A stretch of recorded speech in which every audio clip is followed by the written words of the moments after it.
YugiOhMint.com is now TradingCardMint.com. Please check out their selection of over 20,000 cards with prices cheaper than TCG Player. All right, what is up, YouTube? I'm We're going to be doing my deck profile for Team League. This is a very small event, very unfortunately, because a lot of people just didn't want to come out because they had to spend money to get in the door, which wasn't really the case, but, you know, teach their own for figuring that out. But anyway, check out TradingCardMint.com down below in the description. Enter IMCO40. Save yourselves a little bit of money. Let's dig into this. So I do gotta give a shout out to the winning team from Houston. Their Chronicle player and me have been talking for probably the last week or so. He was telling me a lot about the theory that I had, gave me back some ideas, and I put a lot of the stuff that he actually gave me, along with a couple of Japanese mentalities, into use. I'm going to tell you, when premium format starts, this deck is still going to be very good. Do not discount this deck and say, oh no, it's dead. No, it is not. This deck is still very insane. Just Heritage gets a little bit less value. 4 copies of Chronojet Dragon G. Actually, this was insane to me. The fact that this card lets you spot removal opponent's monsters, lets you stride for essentially free, and lets you deck thin. This is the reason why this deck is just amazing. They gave Chronojet everything that he could ever actually want, and it's nuts. 1 copy of G. So I know the first thing a lot of people will be like, wow, he really played this. I was having some issues about wanting to play more than 5 grade 3s. This was an extra Chronojet named. I really gave a lot of consideration to the Bull. My problem with the Bull is, though, I had to ride this. At least this is another Chronojet named Vanguard. If you have to ride the Bull, well, you're already fucked, in my opinion. So having this as another Chronojet name was extremely good. The amount of times that you can just drop this off and not have to worry about it came up a lot.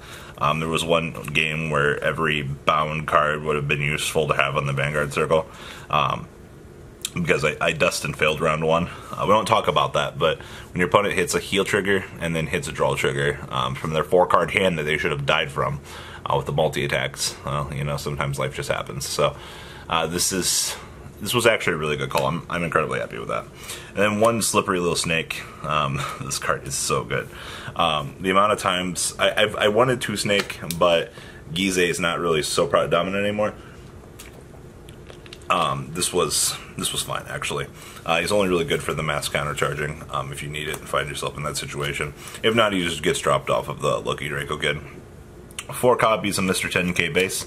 The amount of times you want to see this to keep yourself in the game is absolutely absurd. The only downside to him is he can't attack if they kill your starter. I don't know how that's happening, but this actually puts in a lot of work. Also, you can call this against an Ubatom if they don't have a bound card. Smiley face. 3 copies of Cruisin. I was playing 4. I actually cut it back and went to 2 copies of Spearhead. I wanted my aggressiveness aggro as much as I could get it in a lot of games, and it actually paid off. Being super aggro in a lot of metagame situations was extremely valuable. Also, the cards that Cruisin could net me also came in handy.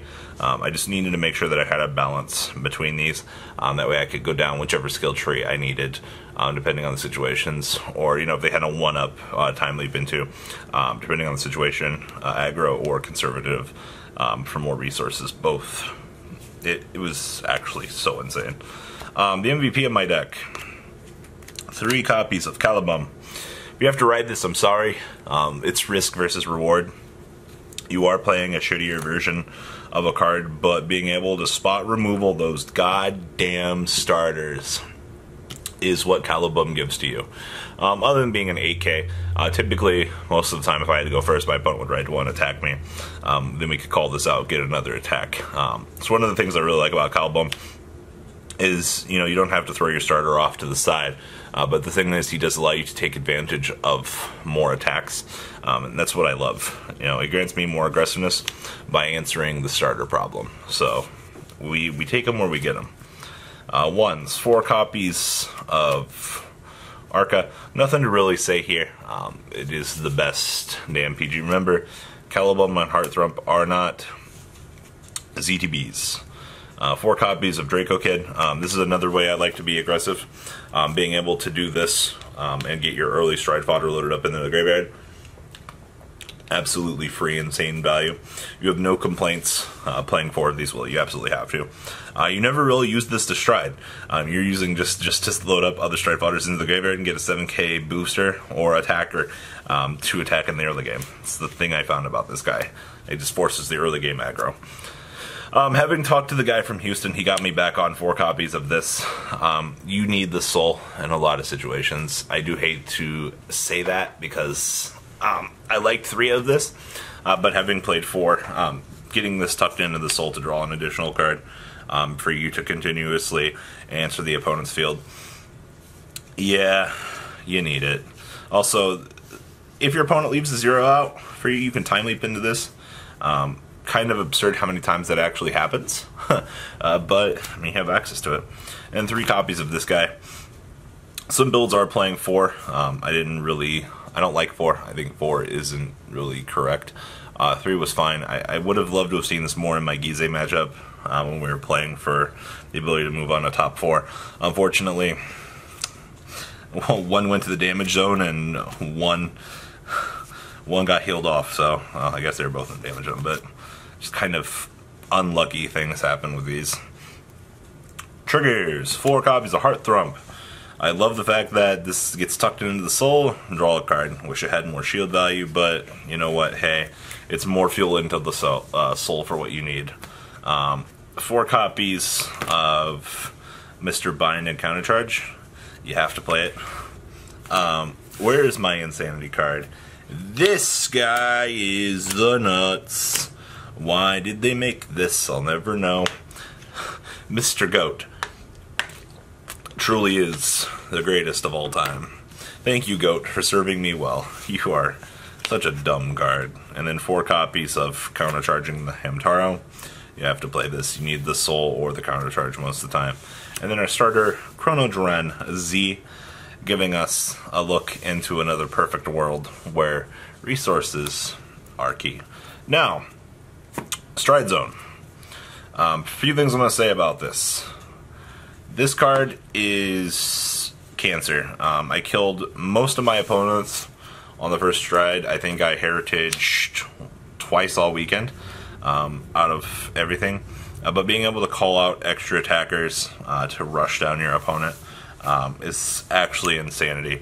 I feel bad for the aggro that this deck gets, but that's one of the problems that ZTB has, is just we aggro you down. 2 copies of this. I don't really have anything to say about this. Being a massive restander is pretty good value. You create those larger numbers. I killed 2 people with this as well. 1 Pegasus. This is just in case you need flip fodder, honestly. I don't play the Pegasus for the Pegasus combo. I don't think you really need it. Remember, Pegasus does flip anything, but for the most part, if you go into split and flip it off of something else, like this, for example. There was one time I did have to stride into this to start my combo.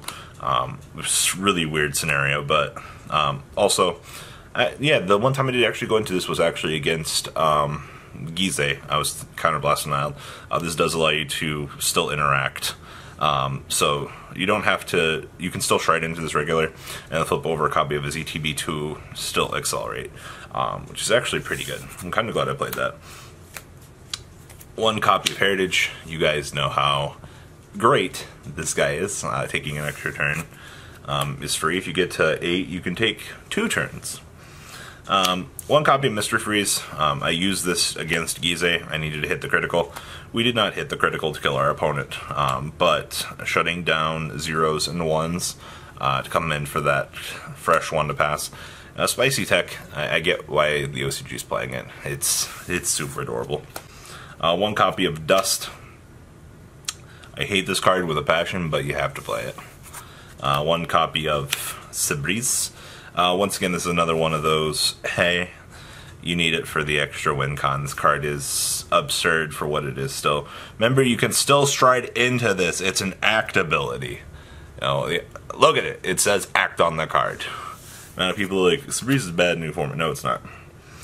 2 copies of Accelerate into Heritage the card, 1 copy of Uluru for general recursion, 1 copy of Header Around, and then 2 copies of Rafana. So, the Texas team got me on this because Dominate is a really hard matchup for when it does show up. Having a heal trigger to blink out, grab a Heart Thrump, save yourself an attack by calling over the other unit, yeah. Thank you, Rulings.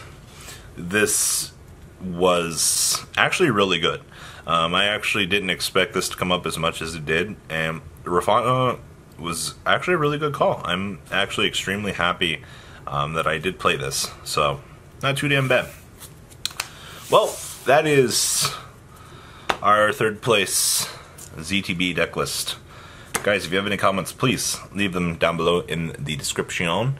And guys, please check out our friends at tradingcardbint.com down below in the description as well, guys. Alright, peace on out, guys.